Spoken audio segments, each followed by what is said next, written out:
Hello everyone, this is Fantasy-esque and welcome back to Season 2 of Royal Clan in ClanGen, the Warrior Cats clan generator game.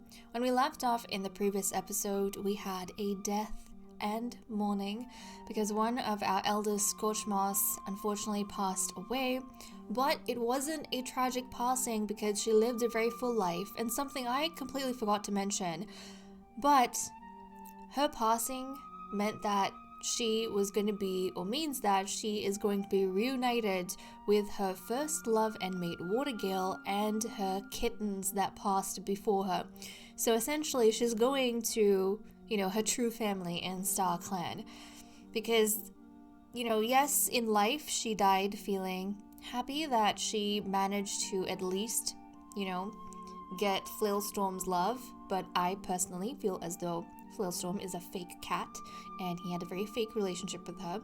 But at least in Star Clan, she's going to be reunited with the family that truly loved her and truly cared about her. So, it's kind of happy. She's got a happy afterlife. But okay, today we are having some exciting things happening for our youngsters because it is their final moon as apprentices, and they're going to be having, their last patrols, the final checks to see who's going to be the next prince, and then in the next episode, they're going to be becoming fully fledged warriors, guys, so I am pretty excited to see how things are going to go. But it is the final turn of Greenleaf. We are at Moon 89. Let's jump over to the Leader's Den, where unsurprisingly we have all of our alliances under Queen Rainstar. On to events. Royal Clan does not have enough healthy royal physicians. Cats will be sick/head for longer and have a higher chance of dying. Yes, because Icicle Spec has been hit the hardest by the death of Scorched Moss. Shining Stripe has gotten Fleas. Bebhelt was seen arguing and borderline fighting with Alona. The clan has encountered Swan. Or I suppose it should say the clan has... Swan is from Servant Clan. So Bearpelt probably came across one of the 7 clan cats that typically he stays, out of the line of, because I don't imagine a lot of our rural cats keep too close of an acquaintance with the 7 cats outside of the grotto, because those 7 clan cats, they're kind of in the forest and kind of get summoned by our royalty when the need arises. But yeah, he came across one of them. And then Foxclaw finds maple seeds while out on a walk and decides to keep them.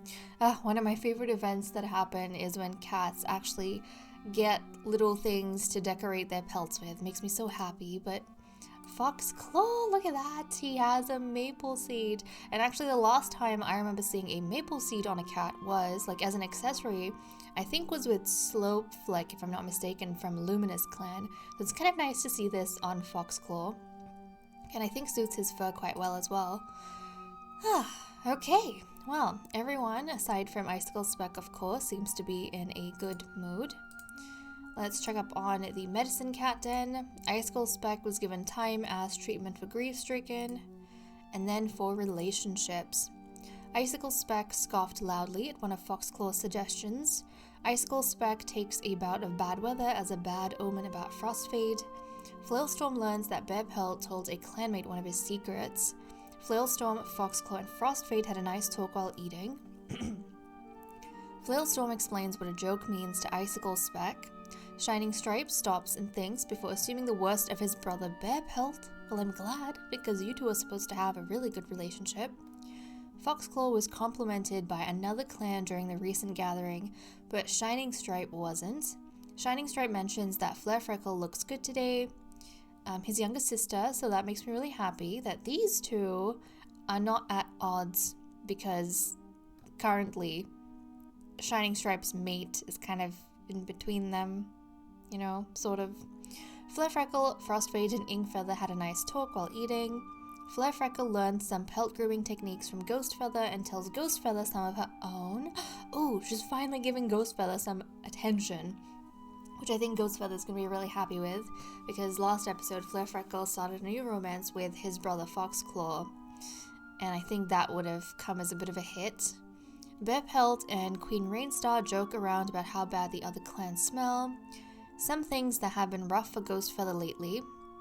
have been rough for Ghostfeather lately, but Bearpelt admires his willingness to go on.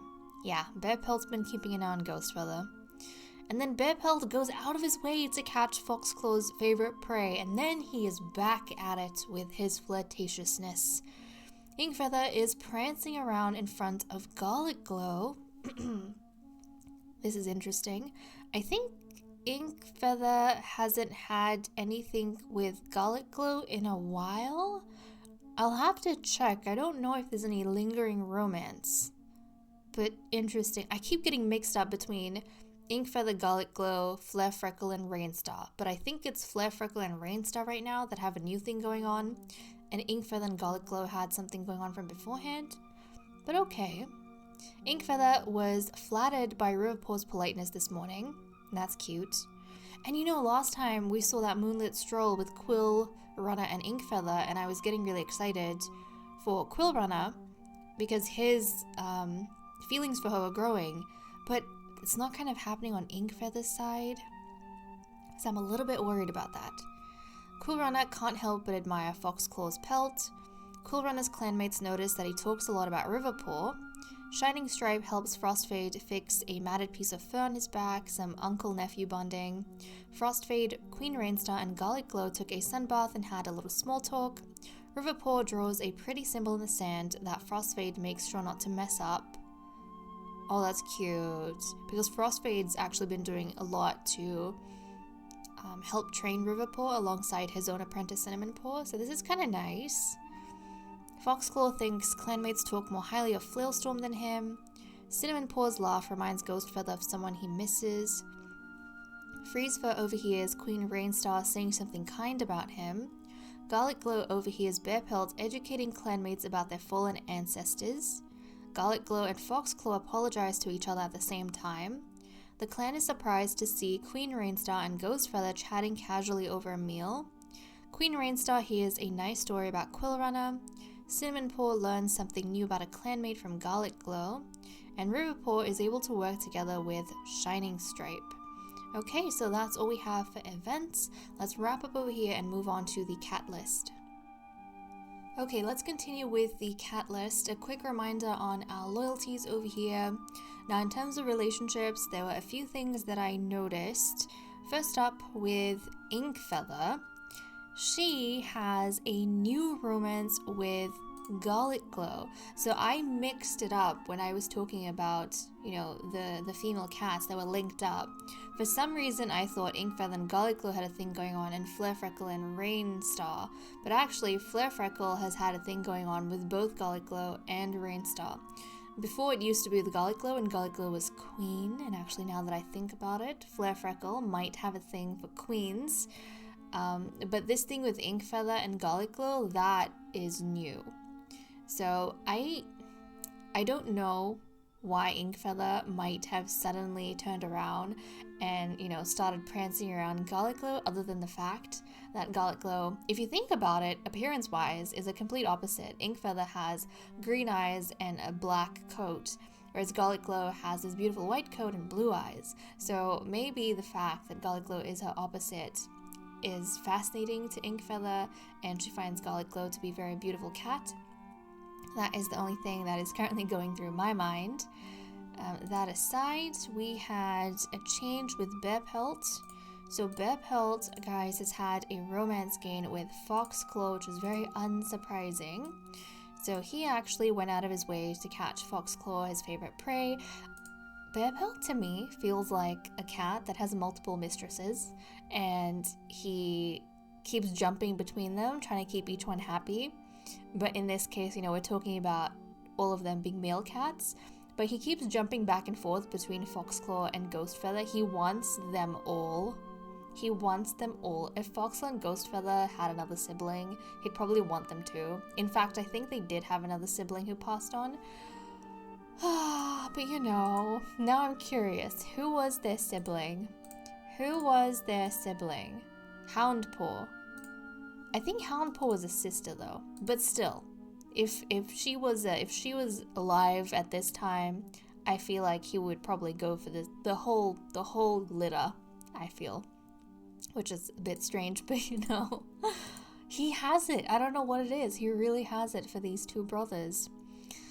I can't believe when I used to find, like, do you guys remember several episodes back when he first started having a thing for Ghost Feather, how I found that to be, like, really cute, and then he just had to go and ruin it by getting Foxclaw involved. Bear pelt. Anyways, this aside, the last cat that I actually noticed something with was Quill Runner. So Quill Runner has begun a new romance with Foxclaw. I don't know what it is about Foxclaw. Maybe the maple seed that he has in his pelt. But he has been a little bit popular with some of these cats of late. And Quill Runner, I mean, actually it makes a whole lot of sense if Foxclaw accessorized himself with like that maple seed. Because Quill Runner was admiring Foxclaw's pelt. So he probably, you know, saw Foxclaw with this maple seed and he thought to himself, like, Foxclaw's actually a very, very handsome cat. Never really thought about it, but, you know, he's a very good-looking cat. So there is that. And that pretty much sums up the changes that we have with our relationships.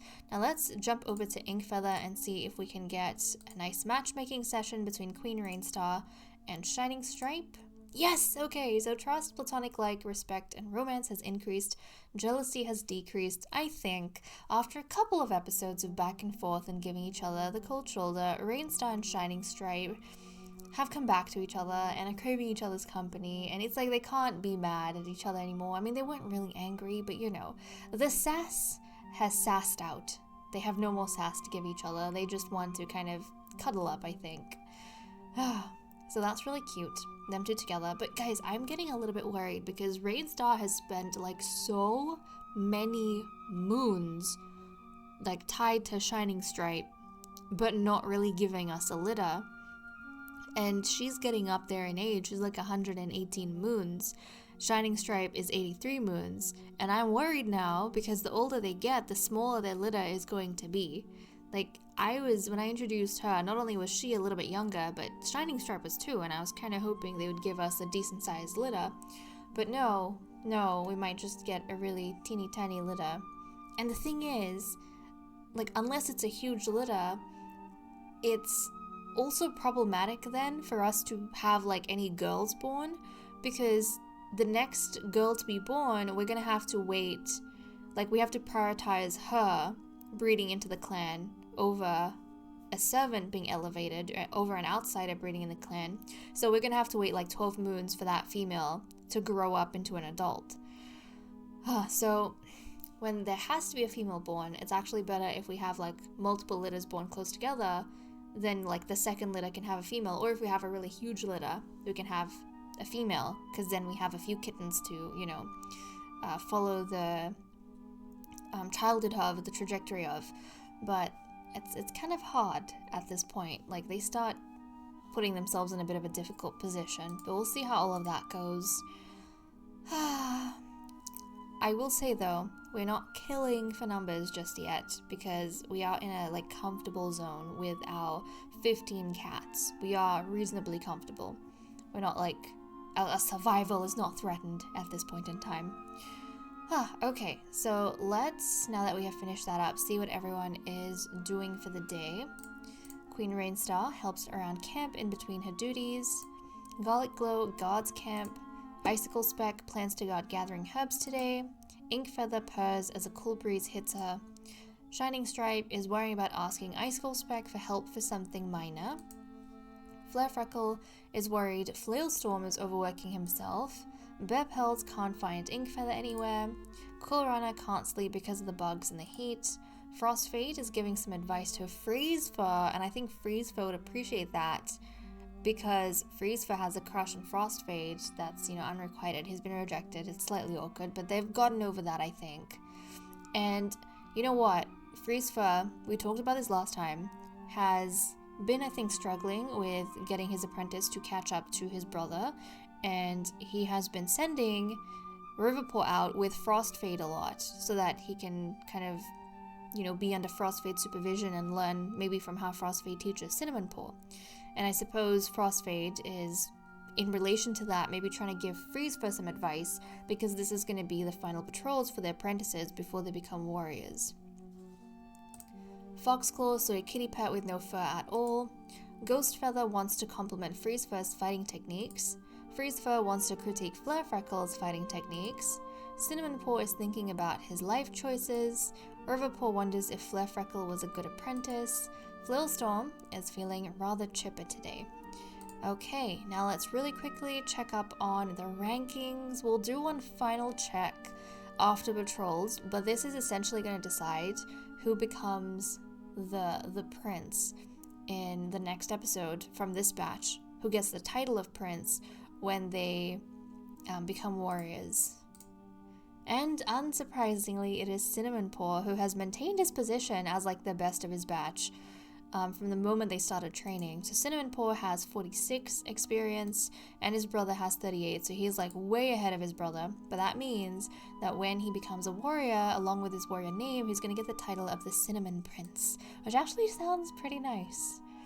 But okay, that is all we have for the cat list, so let's wrap up over here and continue or move on to patrols. Okay, we are continuing with our patrols. We currently have 152.5 prey, weighing 38.5, so we don't have to worry about food. Our royal physician is not in a state to be going out, so we're just going to have our patrols, like our normal ones. So we have 2 patrols of 6. This is going to be, I think, significant for the apprentices because it is their final time going out as youngsters. So let's see what their mentors decide for them. Okay, so this time around, apparently Frostfade has decided to switch up his technique. I mean, he's not that worried about Cinnamon Paw. Cinnamon Paw has been doing very well. He pretty much has the title like within his grasp. So I think Frostfade, after giving some advice to Freezefur, is probably wanting Cinnamon Paw to spend some time with Riverpaw under the supervision of Freezefur to see what he can learn. So yeah, now it's Freezefur's turn to see if he can make the final patrol for these apprentices meaningful. Nice. And then in this first patrol we have Bear Pelt, Shining Stripe, Flare-Freckle, so the 3 siblings over here. Oh, look at that! Along with Foxclaw and Ghostfeather. So these 2 siblings and then the 3 siblings up top. This is a family affair. Love it. Let's see what they get up to. The patrol comes across a small dog right on the border of Royal Clan territory. Proceed. The patrol paces towards the small dog, claws out, fur up, backed up with the courage of their clanmates. The dog breaks into a barking fit, but that's the opportunity to attack, covering each other as they push the creature away from their territory. So they took on a little bit of a dangerous patrol, but I don't think it was that bad. It was a small dog, and they were big patrols, so they were able to like deal with it really well. And then we have our patrol with the youngsters. So we've got Cinnamon Paw, Quill Runner, Freezefur, Riverpaw, Queen Rainstar, and Garlic Glow. So let's see what they get up to.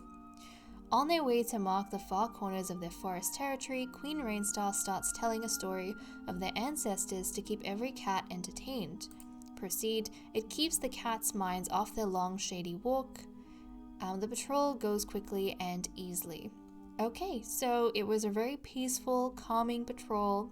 I think, honestly, Freezefur probably would have been grateful that it wasn't anything too enthusiastic because, you know, he's got less experience than someone like Frostfade. But still, he managed to get them out of camp and safely back into camp.